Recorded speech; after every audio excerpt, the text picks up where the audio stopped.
Hola, Bruce. Tener la oportunidad de entrevistarte hoy es fantástico. Sé que toda la gente que participa en la Cumbre Mundial de Hay House ha estado esperando esta sesión, así que gracias por estar aquí con nosotros. Joan, estoy encantado sobre todo de estar contigo, porque nuestra historia y nuestra trayectoria académica son casi idénticas, así que me da mucho gusto hablar con una colega y una amiga querida sobre este fascinante tema. Bueno, sí que lo es, porque la cara de la ciencia cambia rápido, y tú has sido uno de los principales voceros de los cambios. Y lo que es fascinante es que de verdad ayuda a educarnos sobre lo que podemos hacer personalmente para ser más felices, o como tú dices, para vivir el cielo en la tierra y también tener mejor salud. Bien, Bruce, empezaré con una pregunta muy sencilla para ti. No es tan sencilla para otros, pero aquí vamos. ¿Cuál es la diferencia fundamental entre la ciencia convencional que todos aprendemos y la nueva biología que describes en tus libros? Bueno, es una revolución profunda para entender que si echamos un vistazo a la educación convencional que recibimos la mayoría de nosotros, seguramente podemos recordar que nos dijeron que los genes controlaban nuestras vidas, que al momento de la concepción recibimos un conjunto de genes de nuestra madre y de nuestro padre, y que ese conjunto de genes predestina nuestra vida de alguna forma. Esa predestinación es el resultado de los genes que recibimos. Si aceptamos esto, las enfermedades como el cáncer, la diabetes, el Alzheimer, etc., se consideran rasgos heredados. Y eso sería importante si tuviéramos en cuenta solo la percepción convencional, porque hasta donde yo sé, yo no elegí los genes con los que nací, y no puedo cambiarlos si no me gustan los rasgos que tengo. Eso nos deja en una situación muy desagradable, porque nos vemos a nosotros mismos como víctimas de nuestra herencia, ya que esos rasgos corren en nuestra familia, y esos genes nos controlan y no solo a ellos, y por eso no tengo poder sobre el avance de mi vida. Es decir, que si en mi familia hay cáncer, puedo esperar ser un posible enfermo de cáncer en el futuro. Este es el pensamiento convencional actual. El nuevo pensamiento cambia todo esto porque, en verdad, revela cómo nuestras creencias, percepciones, emociones y actitudes son factores que en realidad controlan a nuestros genes. La creencia de que los genes nos controlan está fundada en la ciencia que la gente ha aprendido. Hace un tiempo se usaba un término llamado determinismo genético. Determinismo genético significa que tu destino está determinado por tus genes, y por eso cuando enseñamos lo convencional en la escuela, hasta los estudiantes de primaria aprenden lo que llamamos control genético, que literalmente significa control de los genes. Pero ahora ha surgido una nueva ciencia fascinante de dominio público que se llama control epigenético. Si bien casi suenan iguales genética y epigenética, hay un abismo de diferencias revolucionarias entre las dos. Lo que es significante es el pequeño prefijo epi, E-P-I, que en realidad significa sobre, así que cuando digo control genético, quiero decir literalmente control de los genes, pero la nueva ciencia se llama control epigenético, y epi significa sobre, así que cuando digo control epigenético, literalmente digo control sobre los genes. Así de repente dices, espera, los genes no tienen control. ¿Qué es el llamado control sobre los genes? Ahora sabemos que es la forma en que respondemos al ambiente, y eso incluye nuestras percepciones, emociones, creencias y actitudes. Así que a medida que cambiamos la forma de responder al ambiente, cambiamos nuestra expresión genética. Y de pronto dices, espera, eso de que los genes me controlen es parte del pasado. La nueva historia es que cambio o controlo según la forma en que respondo al ambiente o al mundo a mi alrededor. El punto crítico aquí es que soy libre de cambiar mi respuesta al mundo, así que a medida que cambio mi forma de ver el mundo, cambio mi expresión genética, y de repente dices, oh Dios mío, no somos víctimas de nuestros genes, somos dueños de nuestra genética. Y piensas, bueno, si somos los dueños, entonces, ¿la enfermedad es una consecuencia de nuestras vidas o es la herencia que tenemos de distintas características y rasgos en nuestro linaje? ¿Todo esto controla mi vida? Y la respuesta es no. Pero de ello sí. Así que es muy interesante, Bruce, porque cuando hablamos la primera vez, mencionaste que tenemos una capacitación muy similar. Ambos tenemos doctorados en biología celular, estudiamos la biología de las células cancerígenas, y recuerdo años atrás estudios con ratones con el gen del cáncer de mama.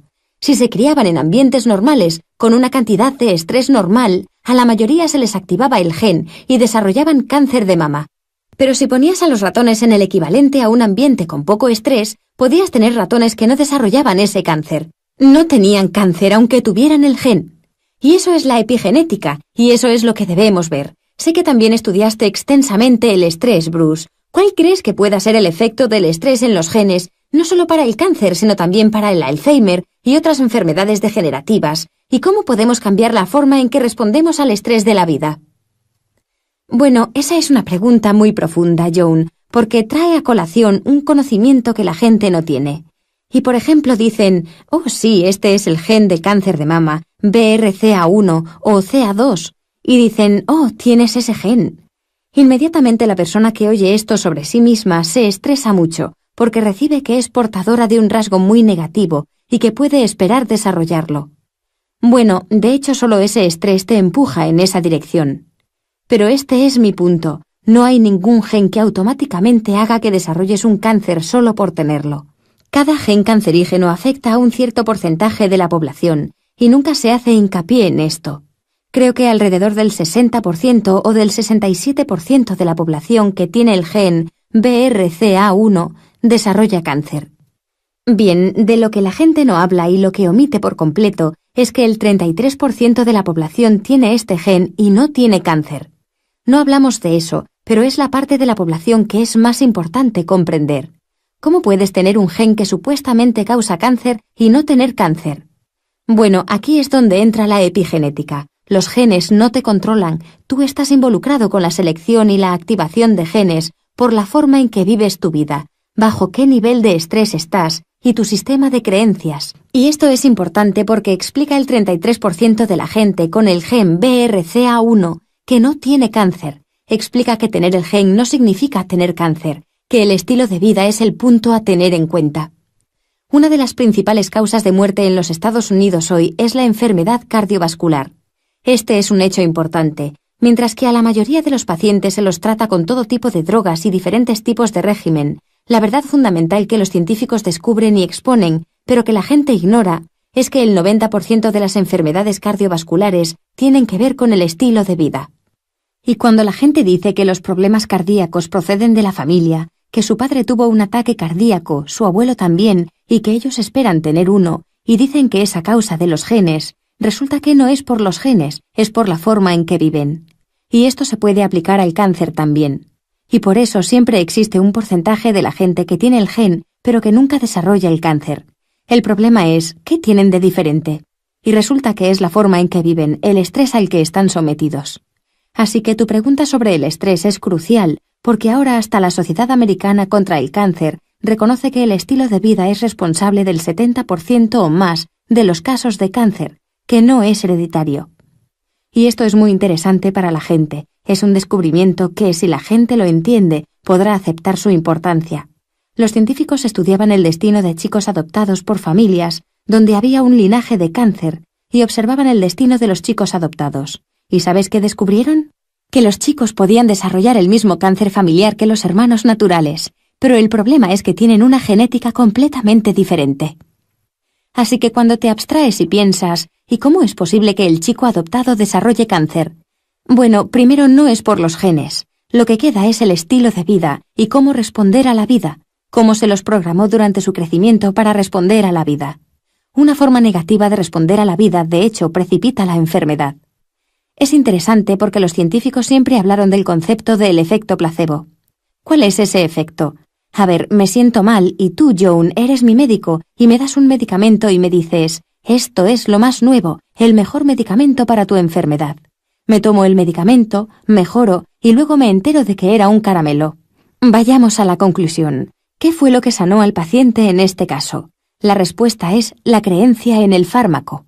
Entonces, de acuerdo, y lo que daña al paciente, el efecto nocebo, es justo lo opuesto a eso. Cuando te dicen algo como que tienes un gen que puede predisponer cierta enfermedad y comienzas a esperarla, de hecho la desarrollas, así que funciona de forma positiva y negativa. Y creo que tu trabajo es muy importante porque hoy en día se están haciendo muchas pruebas genéticas, y cuando oímos a alguien decir, ya sea un doctor o no, algo así, que tienes un gen, me preocupa que la gente vea los resultados de esas pruebas genéticas cuando no son conscientes del poder de sus creencias, cuando no se los presentan de buena forma y les dicen que no tienen por qué ser víctimas de ello, que tienen el libre albedrío de que el gen se exprese o no.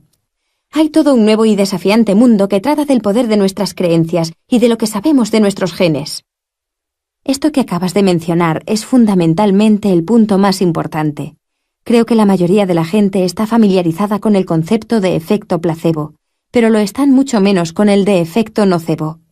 Lo que se plantea es esto: si el pensamiento positivo puede promover la cura a través del efecto placebo, el pensamiento negativo es igualmente poderoso e influencia la salud en la dirección opuesta. Es decir, un pensamiento negativo en realidad puede crear una enfermedad o causar la muerte, y por ende es poderoso positiva o negativamente, pero igualmente poderoso en direcciones opuestas.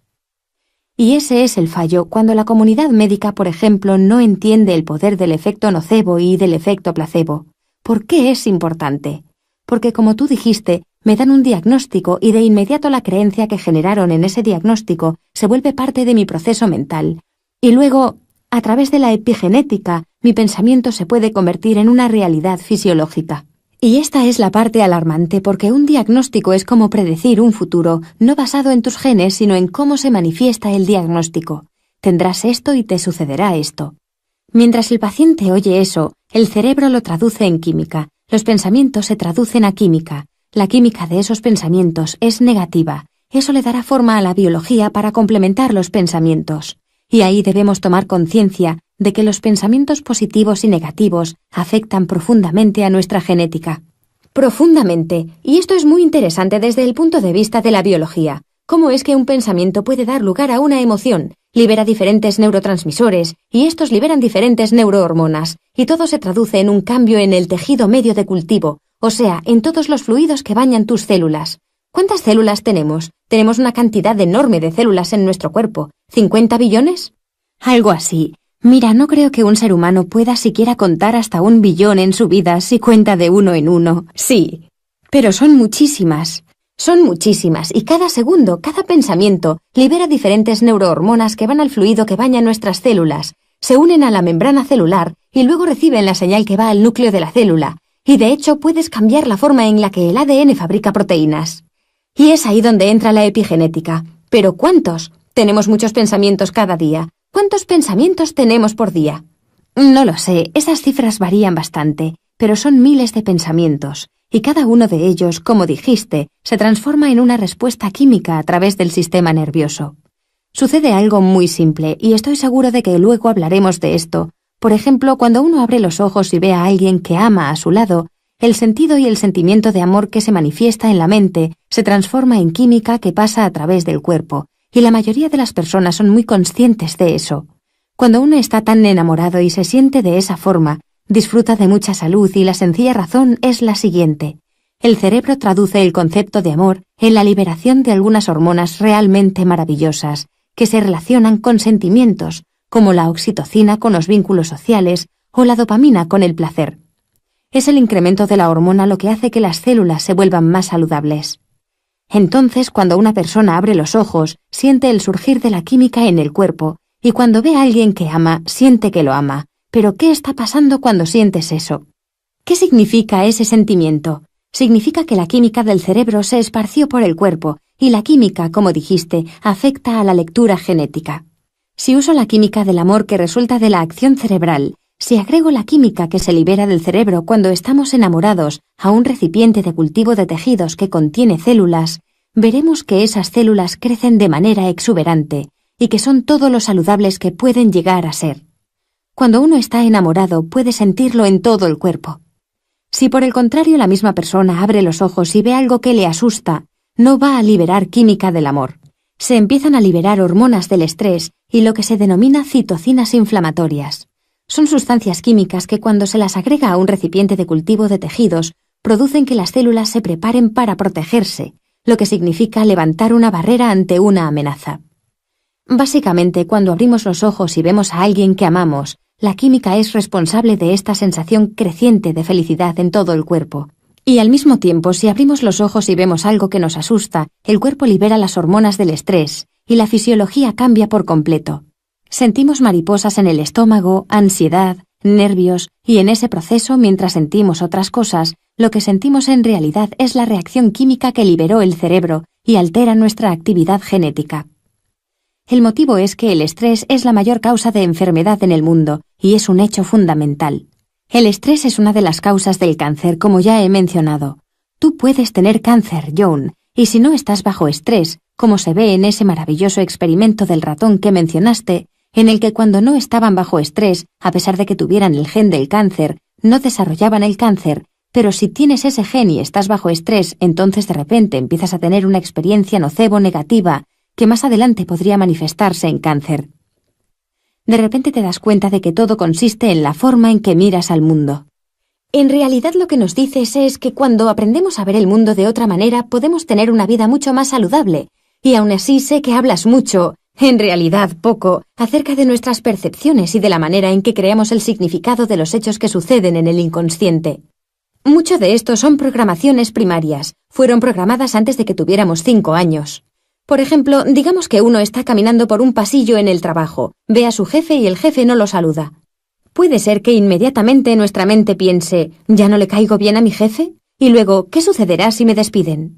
El mercado laboral no está muy bien y enseguida comenzamos a liberar todo tipo de hormonas de estrés, porque cuando éramos pequeños nos programaron para tomarnos las cosas de manera personal, en lugar de tener un pensamiento que podría tener otra persona, como por ejemplo, el jefe está preocupado esta mañana, o me pregunto si se encuentra bien.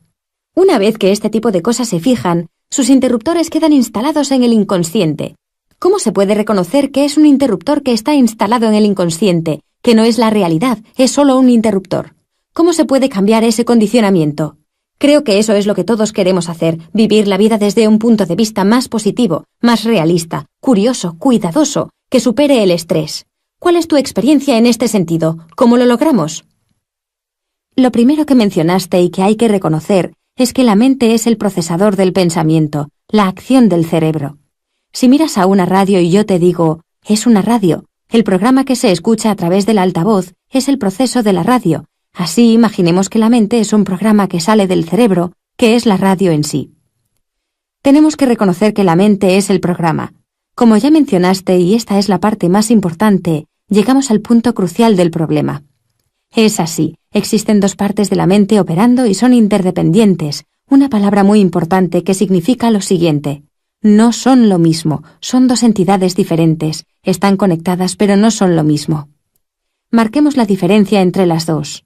El inconsciente es la última expresión del cerebro humano y se localiza justo detrás de la frente, una parte del cerebro que se llama corteza prefrontal, que evolucionó y nos dio la conciencia. La conciencia es la base de nuestra identidad personal. El principio básico de nuestro espíritu está conectado a través del consciente. Tú y yo, Joan, y el resto de nosotros tenemos nuestro propio consciente individual, conectado con nuestra identidad personal. Y hay un hecho muy importante acerca de esto, porque va a tener un gran impacto. El consciente, que es uno mismo, contiene nuestras aspiraciones y deseos. El consciente es creativo. Dime, Joan, ¿qué es lo que realmente quieres en la vida?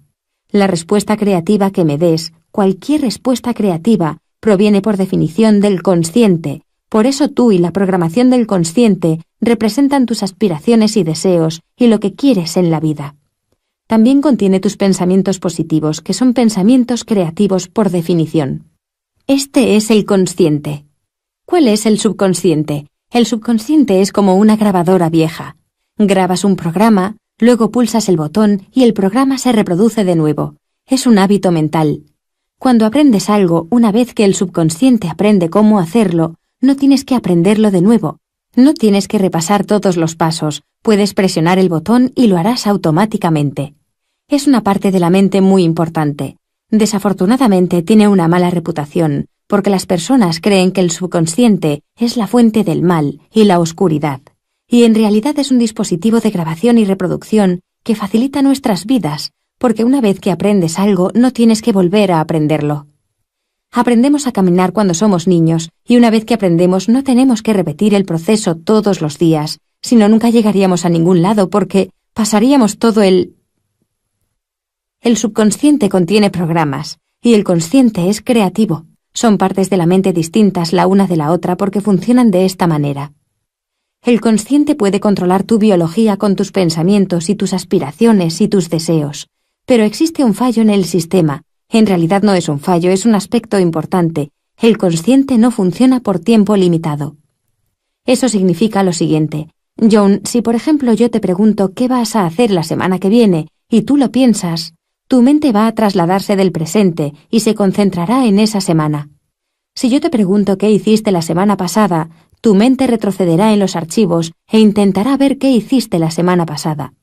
Si yo te digo, Joan, quiero que resuelvas mentalmente la raíz cuadrada de 3, entonces tus pensamientos van a subir a tu cabeza mientras resuelves tu problemita matemático y respondes, ¿a dónde quiero llegar? Si tu consciente no está prestando atención directamente a lo que sucede en el momento, pensando en el futuro, en el pasado o simplemente pensando, entonces existe un problema. Si el consciente está ocupado, buscamos por defecto en los programas que se crearon en la base de datos del subconsciente anteriormente. Cuando tu mente no está prestando atención, automáticamente vas a activar los programas que se descargaron en tu mente habitual, el subconsciente. Y como ya mencionaste, el subconsciente está lleno de programas. Pero hay una trampa. Los programas fundamentales del subconsciente no son programas de nuestras aspiraciones y deseos. Son programas que descargamos observando a otras personas durante los primeros 6 o 7 años de nuestras vidas. Es un periodo en el que nuestro cerebro funciona a una electroencefalografía, una actividad eléctrica más baja en una frecuencia de onda denominada zeta, que equivale a la hipnosis. El cerebro de un niño de hasta 7 años opera principalmente en una hipnosis de frecuencia zeta baja, lo que significa que el niño graba todo lo que ve. La naturaleza lo diseñó de esta manera por el siguiente motivo. Piénsalo. Si un niño pudiera ser consciente, es decir, que su consciente trabajase desde el momento en que nace, saldría del útero, asomaría la cabeza, le dirían, «Hola, bienvenido, dinos algo», y el niño diría, «¿Decir algo? No sé nada, acabo de llegar». No podría utilizar su consciente porque no contiene información. La naturaleza crea una situación en la que los primeros 6 o 7 años de nuestra vida estamos en proceso de descarga. Observamos a nuestra madre, a nuestro padre, a nuestros hermanos, a nuestra comunidad, a nuestra cultura. Grabamos inconscientemente. El consciente ni siquiera está involucrado. Es solo una grabación. Grabamos cómo reacciona nuestra madre a los estímulos. Vemos que cuando se comunica con los niños lo hace de manera diferente a cuando habla con otros adultos, o cuando nuestro padre se dirige a un policía es diferente a cuando habla con sus amigos. Lo que quiero decir es que cuando somos niños grabamos todos estos comportamientos. Este es el tema fundamental. La manera en que respondemos ante la vida y los comportamientos que están programados en el subconsciente son principalmente grabaciones de otras personas. No son nuestros comportamientos, nuestras aspiraciones, nuestros deseos o cómo haríamos cualquier cosa. Son de otras personas, ¿de acuerdo? Ahora lo configuramos. 2 mentes, el consciente para lo creativo, las aspiraciones, los deseos. El subconsciente para programas grabados por defecto y programas básicos que no nos pertenecen. La ciencia ha descubierto que en un día promedio solo operamos el 5% del consciente como mucho.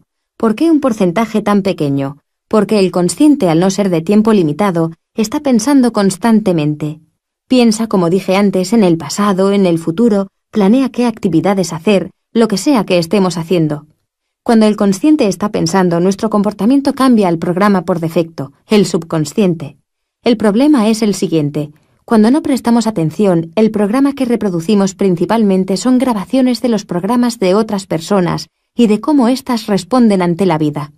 Cuando repasamos nuestra infancia, los psicólogos nos dicen que durante el periodo de desarrollo, la mayoría de esa programación es negativa, nos resta autoridad y nos sabotea a nosotros mismos. ¿Cuál es la conclusión final? Alrededor del 5% del día nos movemos en dirección hacia nuestras aspiraciones, deseos y pensamientos positivos, y el 95% del día operamos con bases de datos preprogramadas que adquirimos de otras personas.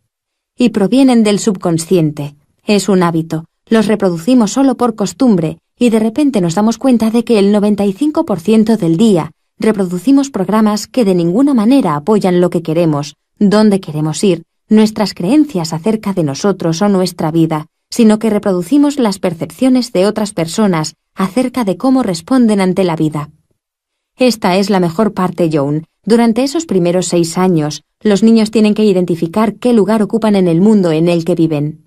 ¿Cómo identifica un niño quién es en relación con la comunidad? Exactamente de la misma forma en que graban otros programas, graban lo que la gente dice de ellos. Esto es una traba en el sistema, especialmente cuando nos damos cuenta de que los padres no saben que el niño está en este periodo de grabación y piensan que está en un periodo del consciente, que es una vibración más alta que se potencia después de los 7 años. Un padre es como un entrenador de un equipo. Si a un jugador le va mal, ¿qué hace el entrenador? Se acerca y le dice: puedes hacerlo mejor, trabaja más duro, inténtalo más. Los padres hacen otra clase de entrenamiento al decirle a un niño que no es lo suficientemente bueno. Hacen eso con la idea de que, diciéndoselo, el niño va a esforzarse más en mejorar. Le dicen que no son lo suficientemente buenos o que no los quieren, intentando así que el niño mejore, y no se dan cuenta de que si el niño tiene 7 años o menos, no es consciente y no está capacitado para procesar esa información y ponerla en contexto.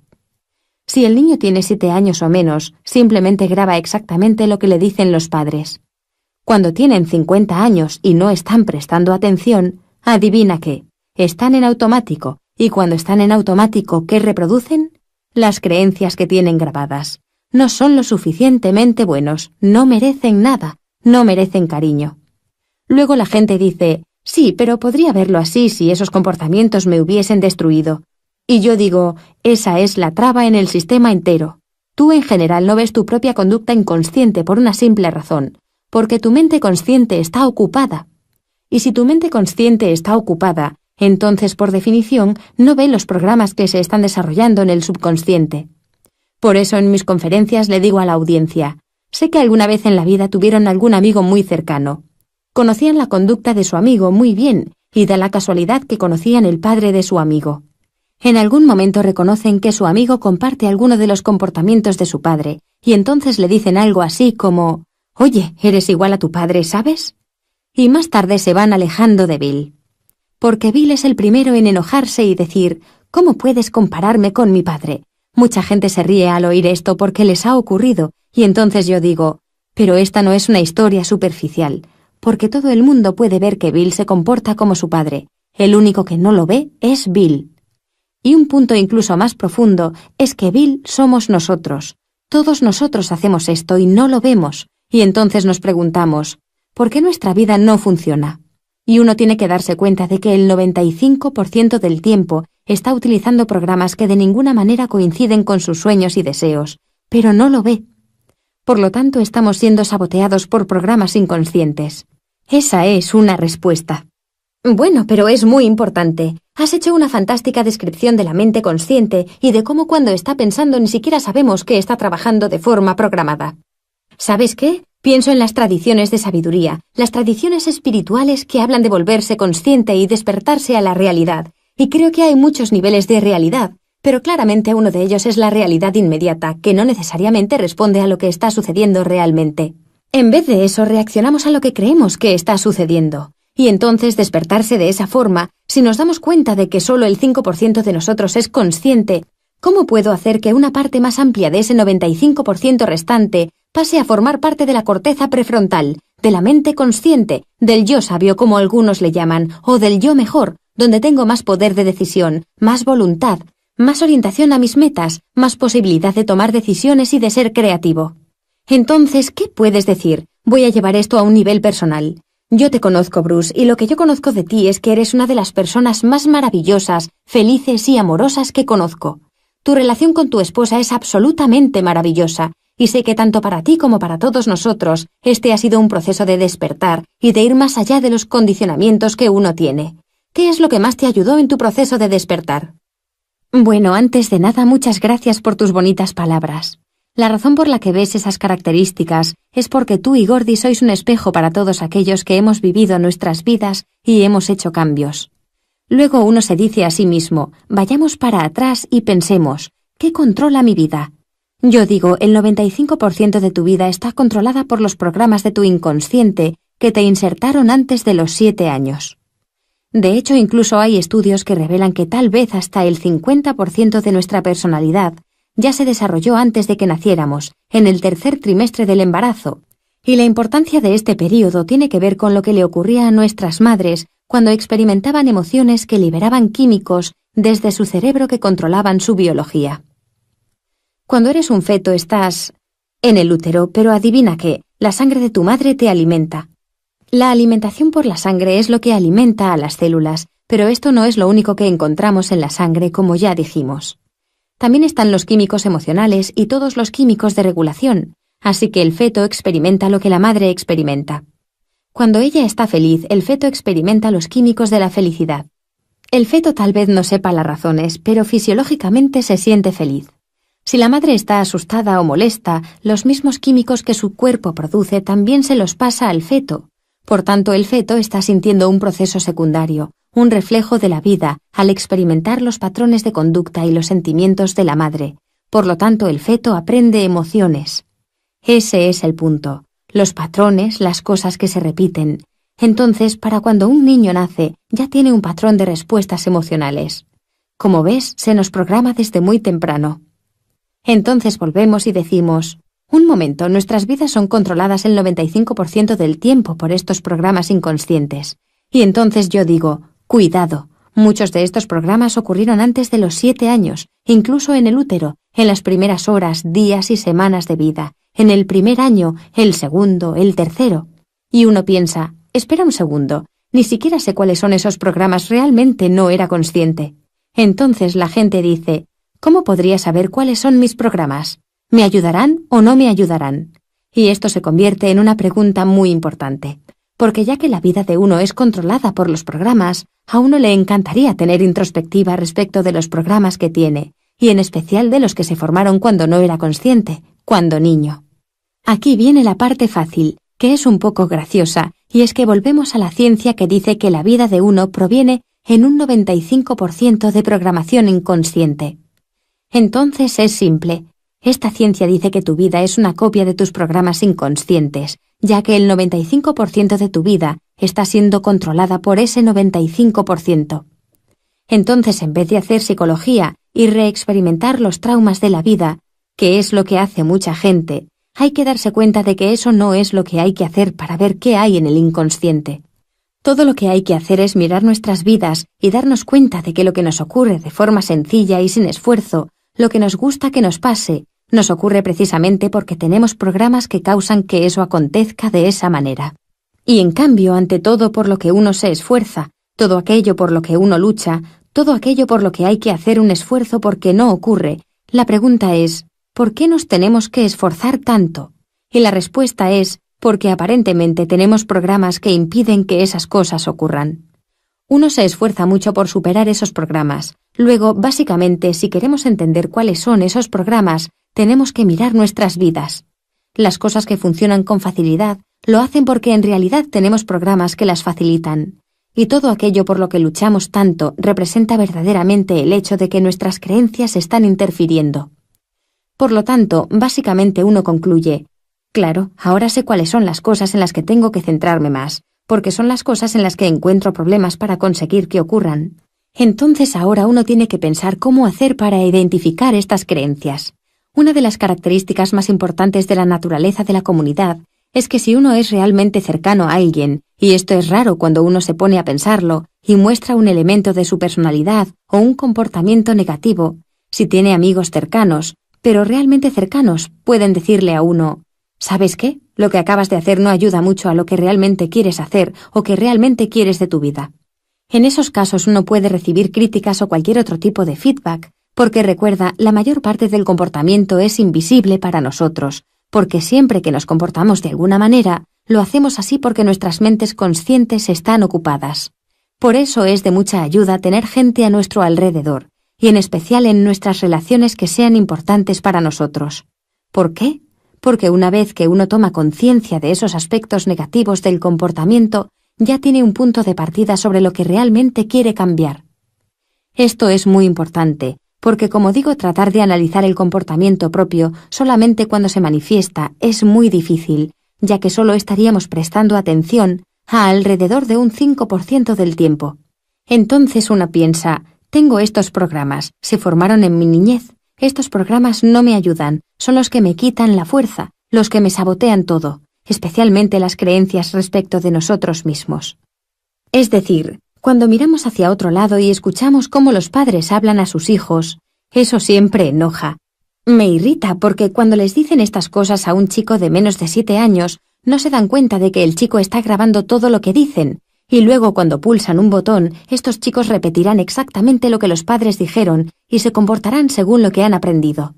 Básicamente y en concreto conceptos del tipo no soy lo suficientemente bueno o no me lo merezco, y el no amar o el no ser lo suficientemente listo, etc., todos son impedimentos en nuestras vidas.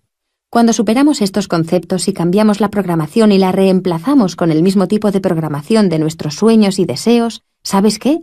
Entonces todo se vuelve muy emocionante, porque significa, incluso si no estás prestando atención y recurres al programa inconsciente, si el programa tiene todos tus deseos y sueños, que incluso si no estás prestando atención, de todas formas te estás moviendo en la dirección de lo que quieres en tu vida. Esto es importante, pero creo que lo principal de todo esto es que uno puede cambiar esas creencias. Es importante cambiar esas creencias. Muchas culturas que no son tan cercanas a las occidentales lo saben claramente desde hace miles de años. Tienen todo tipo de ceremonias especiales para las jóvenes parejas mientras se unen, ceremonias para cambiar su pensamiento y procesos si quieren concebir un niño. Tienen todos esos temas relacionados con las creencias, porque las creencias afectan a nuestras vidas. A los niños los portamos en nuestras propias células reproductivas, en nuestros óvulos o nuestro esperma. Y estas están controladas por la genética, que a la vez reciben la influencia de nuestra percepción del entorno. Por eso los padres son en realidad ingenieros genéticos que le dan forma al futuro. Por eso todo es esencial. Creo que has hecho referencia aquí a un punto de suma importancia, al hablar sobre la paternidad y sobre las formas culturales de cambiar la programación. En muchas culturas hay ritos de paso para los niños. Por ejemplo, en la cultura balinesa hay un rito de pasaje a temprana edad. Hay una celebración de la primera vez que se deja a un niño en el suelo y sus pies tocan el suelo y caminan. Y tienen una cultura de querer a los niños, y se puede ver cómo eso le ayuda a ser un adulto más feliz, por supuesto. Pero incluso en algo como un bar mitzvah o una ceremonia al alcanzar la mayoría de edad para una chica o un chico en otras culturas, ese reconocimiento, estoy pasando de una fase de mi vida al resto, dado que es ritual, creo que probablemente afecta a una parte distinta del cerebro. En vez de afectar a la parte pensante del cerebro, afecta a algún punto de la memoria icónica, y eso hace que tengamos una representación completa en algún lugar en nuestro sistema nervioso de esta cosa maravillosa que ocurrió. O el de rito de pasaje para una pareja que se compromete al que te referiste antes, es tal vez algo más que una fiesta, si bien la celebración es algo bueno, claro. Por lo tanto, culturalmente es muy importante instalar buen software desde el comienzo, pero también en cuanto a la paternidad. Sé que somos abuelos los dos, tú y yo, y cuando miro la forma en la que están criando a mis nietos y la comparo con la forma en que yo crié a mis hijos, pienso que mis hijos son más conscientes de lo que están instalando en sus hijos de lo que yo era con ellos. Son mucho mejores padres, hay mucha más información sobre las buenas habilidades para ser padres en estos días, y una de las cosas de las que tú hablas con bastante frecuencia, Bruce, es de la paternidad consciente, la importancia de ser padres conscientes a la hora de programar los genes, la inteligencia y el comportamiento de un niño. Por eso te estoy muy agradecida, porque creo que estás influenciando a mucha gente de una forma muy práctica a ser conscientes de la forma en la que le hablan a sus hijos. Dijiste algo hace unos minutos que realmente quiero recalcar para los que nos escuchan, y es que los padres actúan a veces como entrenadores cuando dicen cosas del tipo «Hey, te equivocaste, perdiste la pelota, puedes mejorarlo». Y reconocer lo que decimos a nuestros hijos tiene que ver con eso, pero además decirlo en forma positiva, como «Estás mejorando en eso de encontrar la pelota, veo que tu concentración está mejorando». Es muy distinto de «Oye, tu mente estaba volando, ¿dónde diablos estabas?». Esto es algo que podemos hacer. Pero creo que tal vez es igual de positivo hacer lo mismo con nosotros en cuanto a la programación de las conversaciones con nosotros mismos. ¿Qué opinas respecto del movimiento de los últimos 20 años en cuanto a las terapias cognitivas que se han vuelto tan populares, sobre volverse más consciente de la forma en la que te hablas a ti mismo y llevar a cabo cambios efectivos? ¿Tienes algunas ideas? ¿Eso funciona? ¿Hay algún método que funcione mejor que otro? Bueno, Joan, como tú dijiste, ha habido numerosas modalidades que afectan al cambio de creencias que son modernas y rápidas, y realmente nos hacen ser conscientes sobre una parte del conocimiento que antes no teníamos. La mayoría de la gente comparte la idea de que la mente consciente y el inconsciente operan en nuestras cabezas y que nosotros somos la mente consciente. Cuando vemos que no estamos haciendo algo bien o arruinamos ese algo de alguna forma, o nos enojamos o hacemos algo que nos sabotea, pasamos a fases como la de hablar con nosotros mismos.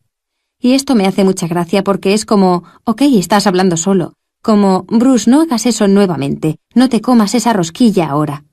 Incluso en estos casos no obedezco, es siempre problemático. Se vuelve muy frustrante porque dices, Ok, sigo intentando corregirme. Me digo a mí mismo, hablo solo y simplemente no cambio. Y la parte cómica de esto es cuando me digo, no, tú eres una entidad, existes en la mente consciente, ahí es donde estás. Es como, tienes un escritorio ahí adentro y estás operando todo desde la mente consciente. Digo, ok, ahora estás hablando a la mente consciente. Me digo, ¿a quién le estás hablando? Y la razón por la cual eso se convierte en una pregunta interesante es que no existe ninguna entidad para hablar en la mente subconsciente que te escuche a ti. El subconsciente es, como dije, como una vieja cinta grabada. Presionas el botón de grabar, realiza una grabación, luego cuando presionas reproducir, reproduce exactamente el mismo comportamiento. Se denomina hábito. Bien, en lugar de fijarte solo en el aspecto cómico de ello, tienes una cinta y un reproductor que está reproduciendo un programa, y ves que no te gusta el programa. Entonces digo, ok, sube ahí y habla al reproductor de la cinta por un rato. Y subes y dices, vamos reproductores de cintas, reproducid algo diferente. Vamos reproductores de cintas, no me agrada este programa, ojalá lo hicierais. Y luego me pregunto, ¿cuánto tiempo te tomará seguir hablando al reproductor de cintas antes de cambiar la cinta? Y la respuesta es, podrías estar hablando hasta el hartazgo, no habrá ninguna diferencia porque no hay nadie ahí dentro de ti. Entonces dices, oh, luego lo que hay que entender es que tiene que haber una manera de presionar ese botón de grabar. Y eso es lo que hacen estas modalidades nuevas, algunas de ellas denominadas en conjunto psicología energética y otras denominadas modalidades de cambios de creencia. Tengo en mi página web, brucelipton.com, una lista de recursos, tal vez 20 o 30, de estas nuevas modalidades diferentes, que nos permite presionar el botón y volver a escribir programas en minutos. Cuando sabes cómo presionar el botón de grabar, es mucho más fácil que hablar al reproductor de cintas y no obtener ninguna respuesta. Todo esto es esencial porque puedes cambiar estos comportamientos cuando entiendes el origen de una manera de hacer funcionar el programa que no sea hablar solo, que más que frustrante es irritante y en realidad te deprime cuando te das cuenta de que nadie está escuchándote cuando intentas corregir la cinta. Algo muy importante acerca de esto se refleja en el nuevo libro que se publicó en mayo, que se titula The Honeymoon Effect, el efecto de la luna de miel, donde intento que las personas entiendan esto. Escucha, regresa al momento de tu vida en que te enamoraste de alguien. Les pregunto a todos, si puedes obtener esa imagen en tu cabeza y regresar a ese punto donde estuviste tan enamorado, dime, ¿te sentías sano? Casi todos responden que sí, que era un momento de salud exuberante. Me sentía realmente saludable. Le pregunto, ¿tenías energía? Y todos se ríen porque saben que probablemente hicieron el amor durante días sin parar a comer o dormir. Tenían energía por doquier. Y les pregunto, ¿era la vida tan hermosa que no podías esperar al día siguiente para tener más? Y casi todos responden que sí. Les digo, era como el paraíso terrenal, ¿no? Y responden, sí, era grandioso. Entonces les digo, bien, no fue una coincidencia, no fue un accidente, fue una manifestación personal. Tú creaste eso. Entonces ellos dicen, espera un momento, yo creé el paraíso terrenal. Y yo les respondo que sí. Pero lamentablemente para la mayoría de las personas, tras un periodo de tiempo, ya sea 2 días, 3 días, un mes, un año si tienes suerte, esa energía de la luna de miel desaparece, y luego la vida convierte esa fase en normalidad, en la llamada normalidad, y ese regocijo exquisito en entusiasmo, ese amor se ve alterado de nuevo en la vida. Entonces tenemos que entender lo que sucedió, porque si entiendes cómo creaste el efecto de la luna de miel y por qué lo perdiste, entonces realmente sabrás cómo crear el paraíso terrenal todos los días de tu vida, porque ya lo hiciste. No sucedió por accidente. ¿Cuál era el secreto? Lo que permite que la experiencia de la luna de miel entre en tu vida y para lo cual la ciencia nos ha proporcionado una respuesta, es muy emocionante, porque recuerda que dije que el conocimiento convencional considera que solo operamos desde nuestra mente consciente aproximadamente el 5% del tiempo. El 95% de nuestras vidas está solo reproduciendo programas de la mente subconsciente. Eso significa que solo el 5% estás operando con los anhelos y deseos. Pues bien, la ciencia actual ha descubierto un hecho muy interesante.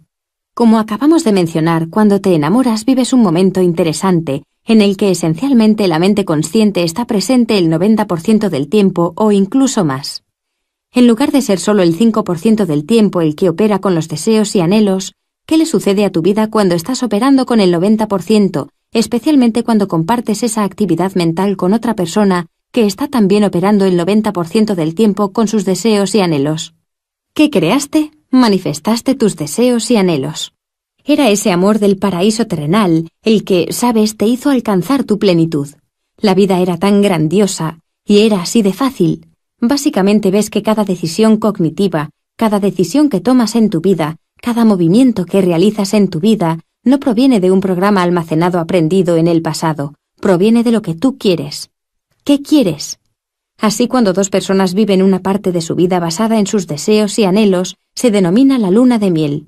Y luego te preguntas, bien, ¿qué le sucedió a esa luna de miel? ¿Por qué no se sostiene? Ah, pues mira, volvemos a pensar en esto y vemos que mientras estabas en esa luna de miel, estabas operando casi exclusivamente con la mente consciente, con los deseos y anhelos. Pero la vida comienza a volverse agitada. Incluso si tu vida comienza a volverse agitada, aún tienes que pagar las cuentas, tienes que reparar el coche, tienes que hacer tus deberes, y en algún punto el impulso de la vida normal distrae tu mente consciente de ese momento, cuando comienza a pensar en lo que tienes que hacer luego y cómo vas a abordar todo. Entonces espera un momento. Si tu mente consciente no está prestando atención, entonces la base es el programa subconsciente. Aquí nos encontramos en el siguiente escenario. Mi compañero y yo estamos en una luna de miel. Amor, amor, amor, cada minuto es tan hermoso y grandioso. Repentinamente me doy cuenta de que, oh Dios, tengo que ocuparme de los asuntos normales de la vida. Mi mente está ahora pensando sobre estos asuntos. Mi amada compañera se acerca, me hace una pregunta sencilla y cariñosa, y de repente giro y empiezo, bla, bla, bla, bla, y me mira y me dice, adoro la frase, ¿quién eres? ¿De dónde viene todo eso? ¿De dónde viene ese comportamiento? Bien, aquí es donde la luna de miel comienza a desaparecer a causa de una simple razón que es esta. ¿De dónde viene ese comportamiento, ese bla, bla, bla? Y la respuesta es la siguiente. Bueno, no proviene de mi mente consciente, proviene de mi mente subconsciente. ¿Cómo lo sé? Bueno, probablemente mi padre habría respondido así a mi madre, y yo me he limitado a reproducir la cinta. Por lo tanto, aquí radica el problema. Dice, ¿quién eres? Y me di cuenta, y de ahí es de donde proviene el problema, de que solo actué con mi mente subconsciente. ¿Por qué produje eso? Porque mi mente consciente estaba ocupada. Y digo, oh, vaya, si mi mente consciente estaba ocupada, ¿me daba cuenta de lo que decía o hacía mi pareja? Y la respuesta es absolutamente no. Porque mi mente consciente no se concentró en eso. Solo se me acusó de no ser yo con ese ¿quién eres? Y de repente ahora me vuelvo muy defensivo y digo, ¿de qué estás hablando? Siempre he sido así. En realidad es verdad, pero no se ve. ¿Qué estaba sucediendo aquí? Presenté un nuevo comportamiento. En realidad no es un nuevo comportamiento, era el antiguo comportamiento que guardaba de mis padres, pero era nuevo para la relación. Presenté un nuevo comportamiento. Si me hubiera comportado así en nuestra primera cita, tal vez no habría tenido una segunda cita, y todo por culpa de ese comportamiento.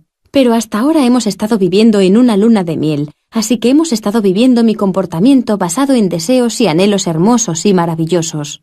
Los únicos desafíos aparecieron cuando reproduje el comportamiento de mi padre. Ahora mi pareja me mira y comienza a reconocer, bueno, no es perfecto, pero tenemos una gran relación, así que me comprometeré, y ok, no me agrada la manera en que hace eso, pero lo aceptaré porque tenemos que continuar esta relación. Pero cada vez un nuevo programa, en realidad un antiguo programa de nuestro subconsciente, que no estaba allí previamente, se presenta en la relación, y si estos comportamientos no son muy buenos, que no lo son en su mayoría, cada vez que se presentan una nueva vez hay más compromiso. Hay un punto en el que si se llega a dar una pareja ni siquiera se comprometerá a seguir. Cuando el comportamiento es tan negativo que hace sentir que la relación ha terminado. Esta es la parte sorprendente de las personas, que dicen, espera, tuve el paraíso terrenal. Era tan hermoso y luego de repente se fue al infierno. ¿Qué sucedió aquí? Y la respuesta era la siguiente. El programa subconsciente invisible comenzó a regresar a la condición normal de funcionamiento del 95%, porque mi mente consciente estaba demasiado ocupada. Ahora nuestra relación se basa en dos mentes diferentes. Cuando opero con mi mente consciente, la relación amorosa es buena, y cuando uso mi mente subconsciente saboteo esa relación y luego me digo, ¡hey! Y aquí radica el problema. El 5% del tiempo estás operando con la mente consciente y el 95% de tu vida proviene de los programas subconscientes. Eso es lo que provoca la desaparición de la luna de miel. Ahora, como dijimos anteriormente de forma muy sencilla, ¿Qué sucedería si pudiera cambiar las creencias en mi mente subconsciente? ¿Qué sucedería si tomara esas creencias negativas que estaba expresando, las detuviera, las volviera a escribir, las convirtiera en una creencia positiva? ¿Qué tan importante sería hacer eso? Me digo, bueno, si al final consigo que mi mente subconsciente tenga los mismos deseos y anhelos que mi mente consciente, entonces estaría operando el 100% del tiempo con esos deseos y anhelos. Preste atención o no la preste, ambas mentes estarían aún haciendo que los deseos, el amor, los anhelos y la luna de miel continuasen todos los días de mi vida durante el resto de mi vida. Así que estamos en una situación aquí que me dice, creaste el paraíso terrenal cuando perdiste el programa, y por lo tanto quieres tener el cielo en la tierra. Bueno, por definición realmente tienes que volver a escribir esos programas porque están contribuyendo a la relación. Es una explicación maravillosa. Creo que todos se han preguntado, ¿qué le habrá pasado a ese increíble estado de unión, a ese estado de vivir en el presente cuando estás enamorado? Miras alrededor y en realidad ves cosas, ves que el mundo es hermoso, ves la luz en tu amado en vez de una pantalla de lámpara, ves todas esas cosas hermosas. Y creo que en parte, Bruce, lo que es maravilloso de que muestres esto a las personas es que nos ayuda a buscarlo nuevamente y nos ayuda a hacernos la pregunta, ¿cómo? No solo cómo puedo reprogramar mi mente inconsciente, sino cómo puedo poner mi corteza prefrontal en funcionamiento para que pueda ser consciente y operar con mis deseos y anhelos la mayor parte del tiempo. Y al darte cuenta de ello cuando ves el rostro de tu ser amado, solo para disfrutar de ese momento, para respirar, para estar presente, para estar consciente, cuando ves alguna manifestación de la belleza que de repente te estimula para que te despiertes, para pasar un poco más de tiempo admirándola, creo que es posible entonces, aunque sea poco a poco, lograr de verdad que el afecto de la luna de miel continúe por más tiempo.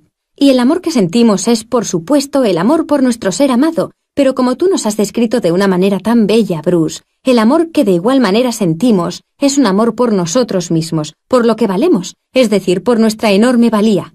Y claro, por supuesto, ¿cómo podemos ante todo evitar amar el misterio magnífico de la creación que nos ha proporcionado esa consciencia? Bueno, pues solo quiero decir que tu trabajo ha sido de una increíble inspiración, tanto para mí como para muchas personas, en realidad para millones de personas en todo el mundo, y espero que nuestros oyentes se tomaran el tiempo necesario para leer tus libros The Biology of Belief, Spontaneous Evolution, La biología de la creencia, evolución espontánea, que tiene mucho que ver con el tiempo de cambio que estamos viviendo ahora y la evolución de la comunidad y de la conciencia en este mundo, y luego, por supuesto, tu libro recién publicado, The Honeymoon Effect, El efecto de la luna de miel, que es un aporte impresionante a la literatura. Así que en nombre de Hay House y de todos aquellos oyentes, desde lo profundo de mi corazón, Bruce, quiero agradecerte tu forma de ser y todo lo que has realizado. Eres un ser humano impresionante. Joan, muchas gracias. Y nuevamente te digo, te aprecio tanto a ti y a Gordy porque cuando te vemos, vemos un espejo de nosotros mismos.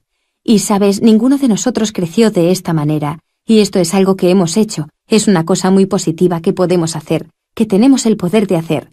Y esto es muy importante porque en el mundo en que vivimos hemos estado desamparados sistemáticamente. Y es el momento de poder recuperar eso. Y para terminar me gustaría destacar algo que tú mencionaste. Para mí algo que se ha convertido en una de las partes más importantes de nuestra evolución es el amor propio. Si no puedes amarte, entonces por definición, realmente no puedes enamorarte de alguien, porque si no puedes amarte, ¿cómo pueden amarte? Cuando hacemos el análisis de la audiencia, cuando tenemos un grupo junto y hacemos pruebas, nos damos cuenta de que alrededor del 80% de las personas que asisten a nuestros eventos en realidad no respaldan la creencia de me amo a mí mismo. Y vemos que todo ello proviene en realidad de esa experiencia, que nace en la niñez más temprana, de darnos cuenta mediante evaluaciones críticas de nosotros mismos, realizadas por nuestros padres o de nuestros maestros, que nos convertimos en críticos de nosotros mismos, y es en ese carácter crítico donde perdemos el amor propio. Debemos cambiar esta situación. Esta es la idea de no puedes encontrar el amor a menos que primero puedas amarte a ti mismo. Y pienso que es el punto más importante para cerrar, porque es donde el comienzo de la aventura debe tener el pistoletazo de salida. Estoy totalmente de acuerdo contigo, Bruce, al 100%, y quería hacerte un último comentario acerca del origen de la espiritualidad, al que realmente no hemos hecho mención, pero hace mucho tiempo, en 1895, en el primer Parlamento de las Religiones del Mundo que se celebró en Chicago, Swami Vivekananda, que era realmente el primer hindú que habló en los Estados Unidos, dijo esto. Dijo, tu primera obligación espiritual es no odiarte. Y creo que hay algo que todos podemos hacer cuando notamos que tenemos un pensamiento de odio hacia nosotros mismos. Es observarlo y decir: «Hey, soy humano, todos tenemos estos pensamientos, pero no es en absoluto la verdad». Y pasar un momento contemplando esa cosa absolutamente maravillosa que es el estar aquí, que eres parte de esta vida, que estás aprendiendo y creciendo todo el tiempo, y que el amor es un sustantivo, pero amar es un verbo. Puedes aprender a amarte ahora. Así que, Bruce, solo quiero decirte una vez más, muchas gracias por estar esta hora con nosotros. Eres increíblemente instruido, e incluso más importante que eso, eres increíblemente inspirador, transmites poder y eres una persona fácil de amar. Muchas gracias. Adiós por ahora. Gracias por acompañarnos en esta entrevista para la Cumbre Mundial de Hay House del 2013. Esperamos que lo haya encontrado inspirador, edificante y educativo. Este es un evento mundial y estamos contentos de que usted pueda unirse a nosotros para hacer el mundo un poco más pequeño.